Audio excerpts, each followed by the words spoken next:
بسم اللہ الرحمن الرحیم. جو بار بار ہم یہ کہتے ہیں وہ مسجد بھی گرا دی جائے گی اور یہ ہو جائے گا وہ ہو جائے گا، بھائی یہ سب بات نہیں کہنی چاہیے. جس دور میں ہمارے حوصلے کمزور ہوں اس دور میں ہمیں اپنے حوصلوں کو بلند رکھنا چاہیے. ہم اپنی آخری سانس تک انصاف کی لڑائی لڑیں گے. باقی گھر اللہ کا ہے، زمین اللہ کی ہے، مسجدیں اللہ کی ہیں. اللہ کے گھر کو بچانے کی ہمارے اندر طاقت نہیں. اللہ اپنے گھر کی حفاظت خود کرنے والا ہے. اللہ کو جب اپنا گھر بچانا تھا اس نے ہاتھیوں کے لشکر کے مقابلے میں ہاتھی کا لشکر نہیں بھیجا.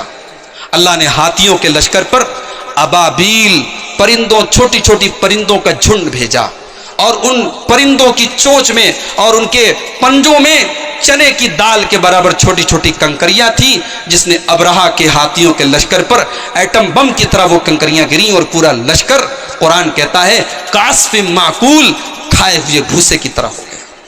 تو ہمیں اللہ کی طاقت پر پورا یقین ہے اور ہمیں امید ہے شب گریزاں ہوگی آخر جلوے خورشید سے. شب گریزاں ہوگی آخر جلوے خورشید سے.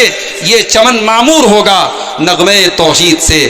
ہندوستان کی دھرتی پر اسلام تلوار سے نہیں پھیلا ہے میرے بھائی. ہندوستان کی دھرتی پر اسلام ہمارے اخلاق سے پھیلا تھا. یہاں کیرلا کے ساحلوں پر، یہاں کے سمندری راستے پر جب مسلمان بزنس مین اور مسلمان تاجر آئے، ان کے اخلاق، ان کی بات چیت، ان کی ٹرانسپیرنسی کو دیکھ کر کے یہاں کے لوگوں نے اسلام قبول کیا تھا. آج وہی اسلام ہمارے پاس بھی ہے. افسوس کی بات یہ ہے آج ہم اسلام کو صحیح طریقے سے پیش نہیں کر پا رہے. میڈیا جتنا بھی زہر بوتا رہے اور حکومت ان کا جتنا بھی ساتھ دیتی رہے، مگر آج کے اس ماحول میں بھی تمل ناڈو کے اندر سبری مالا نام کی وہ عورت جو بہت بڑی موٹیویشنل اسپیکر اور کروڑوں کی مالک ہے اور بڑی اس نے عزت اور نام کمایا تھا، ابھی اس عورت نے اسلام قبول کیا اور رمضان میں وہ عورت عمرہ کر کے آئی ہے. اتنی نفرت کے ماحول میں بھی لوگ اسلام قبول کر رہے ہیں.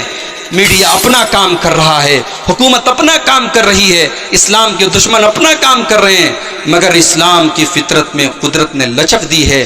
اتنا ہی یہ ابھرے گا جتنا کہ دباؤ گے. میرے بھائیوں، ہمیں اور آپ کو حالات سے مایوس نہیں ہونا چاہیے. ہمیں اور آپ کو حالات سے مایوس نہیں ہونا چاہیے. ہمیں ایک ہونے کی کوشش کرنی چاہیے. ہمیں آج یہ بات یاد رکھنی چاہیے کہ جب مسئلہ پوری قوم کا ہو تو پھر ہمیں فرقوں میں نہیں بٹنا ہے.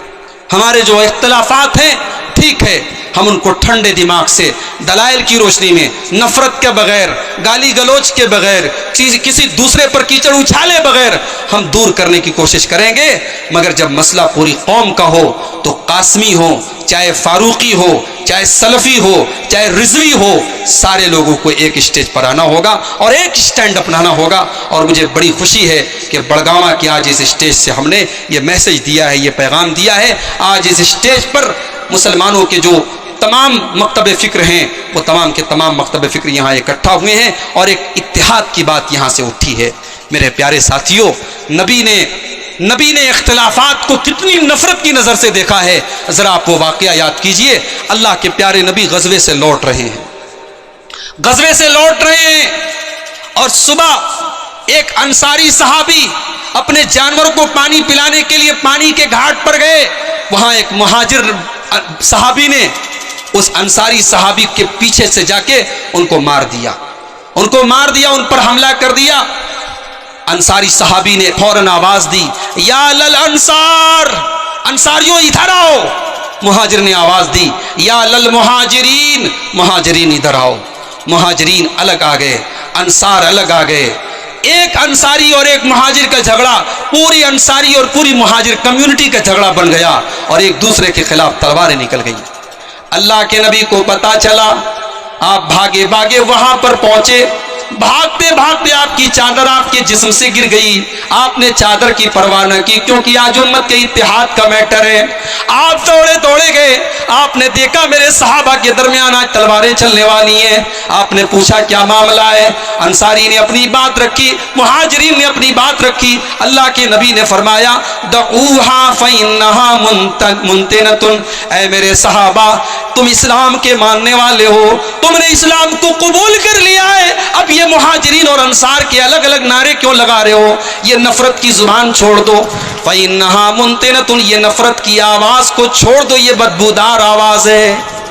آپ نے مہاجرین اور انصار کے اپنے نعرے کو کہا کہ یہ دور جاہلیت کی آواز ہے, اس آواز کو چھوڑ دو.